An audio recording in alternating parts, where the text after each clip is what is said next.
Support Pro Play Games on Patreon. Hey guys, CARDFIGHT Mike here, and we're coming at you with a brand new deck profile featuring the new set 4 stuff from Awakening of Chakrabarthi. And this time we are doing the prison deck profile. I'm really excited to bring this to you guys because I'm a big fan of the new grade 4 Seraph Snow, and I cannot wait to show you what she does. She is crazy. She imprisons from everywhere, and she's a big game changer for this deck. So without further ado, let's get started, and don't forget to like and subscribe for more Vanguard content, and check out our Patreon for more. Alright guys, so here we have the deck.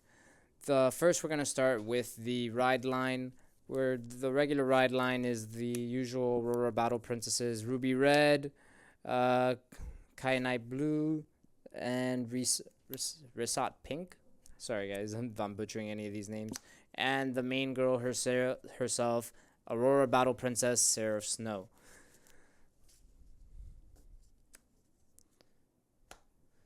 So, without further ado, let's start with the only grade 4 in the deck, the Aurora Feirce Princess, Seraph Pure Light.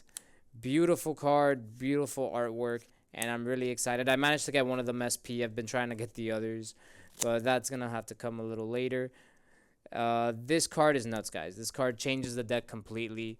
It gives the deck a lot more power, which is something that it was lacking, and it gives it a lot of, with enough cards in prison, it gives it enough critical pressure. So let's get started. When it is placed on the Vanguard circle, you can counterblast one and soul blast a card with Seraph in its card name. Your opponent chooses 2 cards each from their hand, their Rearguards, and their soul, and imprisons them in your prison. So that means unless they're lacking soul, or they're lacking hand size, or they have less than 2 cards in the rearguard circle, you will be imprisoning usually 6 cards just off her, which is just absolutely insane. So, and then that's insane because of what comes next.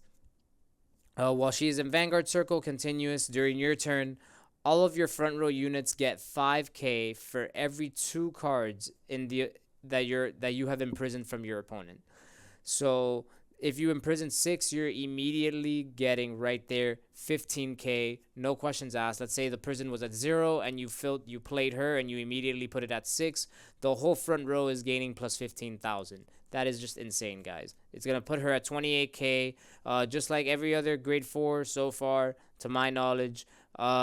They have triple drive, so imagine you get the triple drive, hopefully from the regular grade 3 turn with Seraph Snow, and then you'll be getting the triple drive from her. So you're getting 2 triple, hopefully if everything goes well, you will be getting 2 triple drive turns. One from your grade 3, one from your grade 4, and then any other turn past that, if you survive, or if you haven't won yet, you will get more triple drives. Just absolutely insane card. The artwork is insane. Seraph Snow looks like she won one crazy makeover.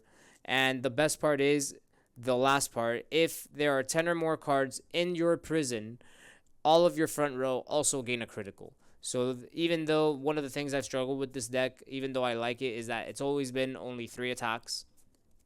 And unless you Persona Ride, the attacks usually weren't for that much. Usually the way I would win with this deck is just I out-resourced my opponent, or I just survived long enough for them to not have anything worth playing anymore, or imprisoning stuff that was important to them.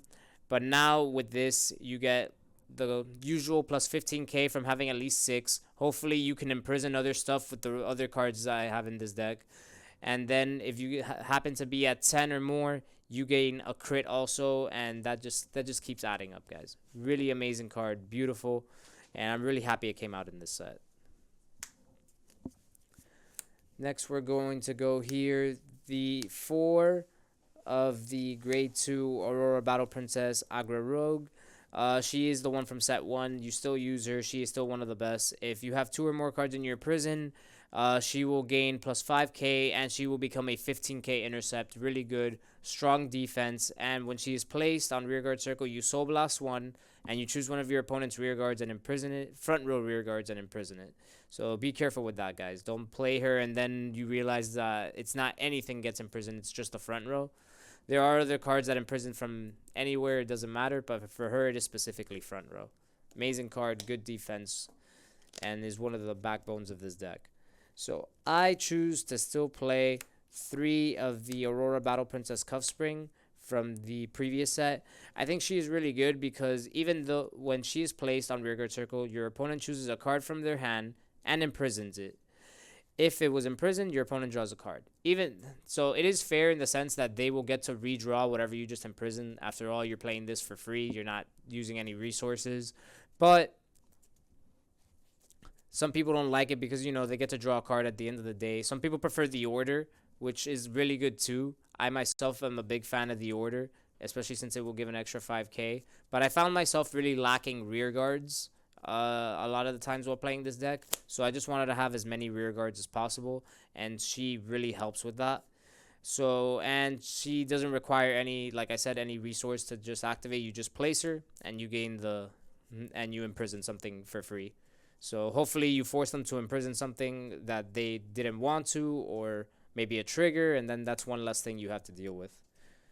As of right now, I am still playing 2 of the Aurora Battle Princess Sparkly Moon. She is not bad, but I do want to replace her for the promo, which I am going to show you guys next. But hers is when her attack hits, you choose up to 2 units from your opponent's drop and imprisons them. If you play this early enough, or if you get a trigger on it, imprisoning 2 cards at once is really good. It'll get you that much closer to your 10 imprison for your grade 4 and to give everything a critical. So that's why I was playing her before. But I do want to replace her eventually when I get more of the new promo that just recently came out. Aurora Battle Princess Accused Macarite. This card is amazing, guys. This is one of the new promos that just came out with the new promo pack of the 6 nations. Her effect says that when she's placed on Rearguard, you Soul Blast 1 and your opponent imprisons the top card of their deck in your prison face up. Absolutely insane, guys. Now you can imprison the top of your deck, which was one of the few places that you couldn't imprison before. Seraph Purelight gives you Soul, Hand, and Field. The orders gave you hand, the other one gave you hand, but now you can officially imprison from the deck. And if you're lucky enough, you can probably even imprison triggers or even the over trigger. It'd be really crazy if you play this and then you imprison and you just snipe their over trigger and they just lost what could have been something that would have ended you. So that's really amazing. Or even if they would have drawn it next turn, that you just took a 50k shield out of their hand. Amazing card. I want to play 4 of it, but I've only been able to get 2. So I will be probably replacing these. I will be replacing these Sparkly Moans once I find 2 more of her. But for now, I only have the 2. Amazing card. And if when you activate her effect, if there are 2 or more cards in your prison, she will gain 5k. So that's really useful because you really need these cards tend to be on the weaker side power wise. So you want them as big as possible. Now, I still play 2 of the Aurora Battle Princess Dairy Violet. She's amazing. When she's put in the Guardian Circle, if 1 or more of your opponent's cards are imprisoned in your prison, you Soul Blast 1, and she essentially becomes a perfect guard for anything that is grade 2 or lower. That's insane, guys. For stuff like multi-attack decks like Barrel Magnus, Bruce, stuff that have big numbers, not necessarily on the Vanguard themselves, but on the rear guards. This is a huge card that is very useful because some of these cards are attacking for really, really big numbers, and you don't want to have to waste a perfect guard on them. But because you don't want to discard, you don't want to lose the hand advantage, or if let's say you don't even have a perfect guard, it's really nice to technically be playing a total of 6 perfect guards. Even though this one is situational, it's still amazing though. I would run more, but then you usually don't end up playing. You usually need the space more for rear guards, but I really love her. She's an amazing card. Now we move on to the grade 1s. We still play 4 of the Hyperspeed Robo Cheval Stud. Really love this card. This is still from the set 1. Once per turn, you can counterblast and soul blast. You choose one of your opponent's rear guards anywhere, not just the front row like the previous ones. And then if there are 3 or more cards, imprison it. And then if there are 3 or more cards in the prison at the time of you activating this effect, so when you play it, you can imprison it. And then as soon as the imprisonment goes through, If you have 3 or more cards, you get to draw a card, which is really good. You need as much cards in your hand and as much hand advantage as possible, so that you can get more rear guards later on and make them really big with Seraph Peerlight. Right now, I'm still playing 2 Bizarre Beasts Bagumortar. Really love this card because its effect states that if one or less of your opponent's cards are in prison at any point, all you have to do is rest them, and I choose a card from the opponent's drop, and I imprison it. So I only play 2 because of that. It's situational. It's not really good in the later game where you'll normally have more stuff in the prison, but in the early game it's really nice. Or if they decide to take everything out at once later on, you can just rest it and immediately for free get something in the prison.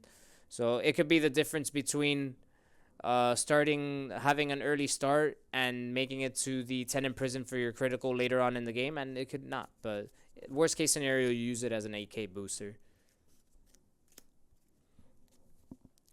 And for now, I am debating on the ratios for this card. I want to play 3, but I'm just struggling to find what to take out for it.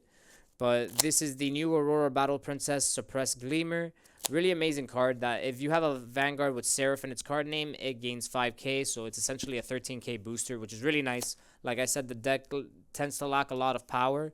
So having a 13K booster really makes up for it. And then its effect is when it's placed on Rearguard circle, if there are 3 or more cards in your opponent's prison, you search your deck for another card with the same name as this unit, another one, and you call it to the Rearguard from the deck. So it helps you deck thin. Really nice card.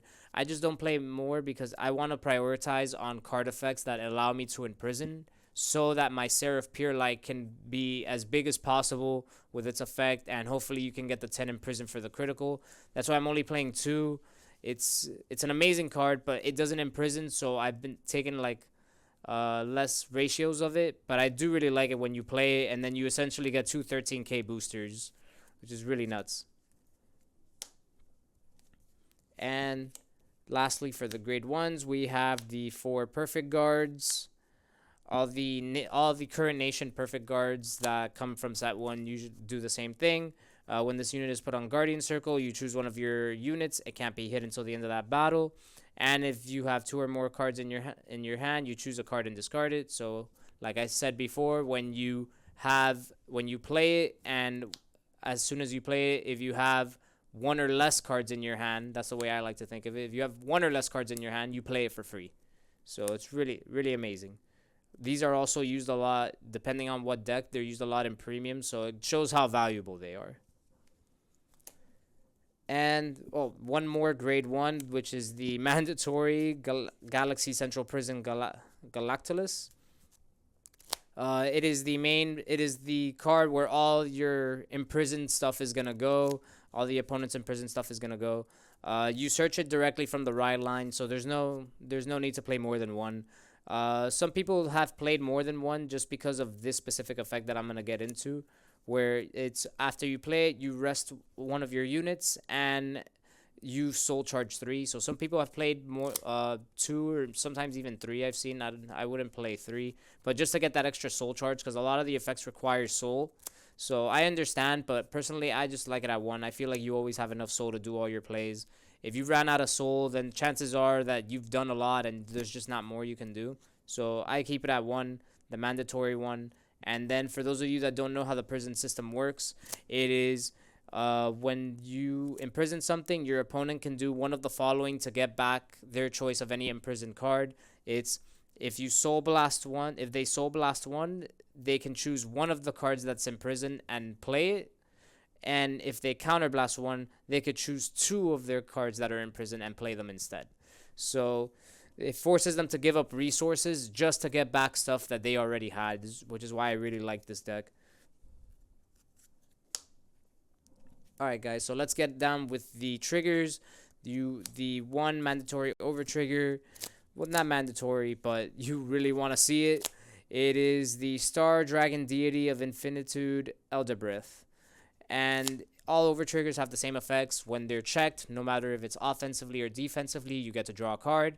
But if you check it offensively, you get the additional effect of this one, where it is you double the current power and the current criticals of all your rear guards, of all your front row units specifically.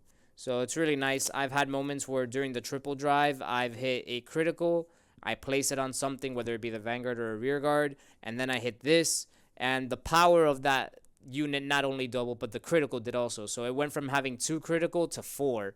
And when something has 4 critical, you're gonna give the 100 million power of the over trigger to it, and that's just insane. That's just if they don't have a perfect guard, they're not gonna survive that. That's 4 damage coming at them. So beautiful artwork on the card. I've always enjoyed this one. And yeah, guys, the over triggers, love them or hate them, they're here to stay. And let's go with 4 critical triggers of the previous set 3 critical, which is the same for all nations, where at the end of the battle that the unit boosted, they go into the soul, and you get to give anything plus 2k. Like I've said before, it's not necessarily the 2k that really matters, but being able to put stuff into the soul, especially for soul heavy decks like Dark States, is really useful. So I really enjoy this one. He looks like a police robot, which I think is what he is either way. And we're going to play 3 of the regular critical trigger that comes in the trial deck. The Aurora Battle Princess Loris Yellow. She's just a basic critical trigger. I play 7 for this lineup. I've debated whether lowering my critical amounts for the new draw triggers that came out in this set, and maybe playing 5 criticals and then 2 of the draw. But I'm still playing around with the ratios for this deck. But so far, I like the 7 criticals. I think they do a good job. And then we play 4 of the previous set front trigger. Oh, the BT2 front trigger, I apologize. Where it states that if the opponent's Vanguard is at grade 3, this unit gets 5k. That part's really good. Having a 20k shield is really useful. But the main reason I play it is for the front trigger. Like I said before, before Seraph Pure Light, and even with Seraph Pure Light, I noticed that a lot of you only get 3 attacks, and the front row tends to not be that powerful with this deck. Even with Persona Ride, like you had some decent numbers, but I just felt like it wasn't enough. So I wanted to hit the front trigger so that if I did hit it, everything gets plus 10,000.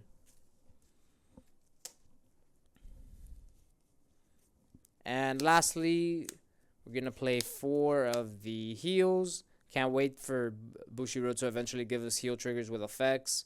That's going to be insane. And yeah, this is the standard heal trigger. You can only play 4. For those of you that don't know what the heal does, if you're at more damage as your opponent or the same amount, if you hit a heal trigger, you get to heal 1 point of damage. So amazing card. You can only play 4. And this is the one that comes in any trial deck. Granted, it is the shinier version, but it's the one that comes in any trial deck. And that is the last of the triggers. Alright guys, so that's been my deck profile for the prison deck with the new Seraph Pure Light and the new stuff from Awakening of Chakrabarthi. Really excited for this new format, guys. Lot of diversity in it, so it's really good. I feel like the game's in a healthy state right now. Everything's gotten... the main units have gotten grade 4s, so people are excited for the return of grade 4s to standard. And like I said, don't forget to like and subscribe, and check out our Patreon for more Vanguard content.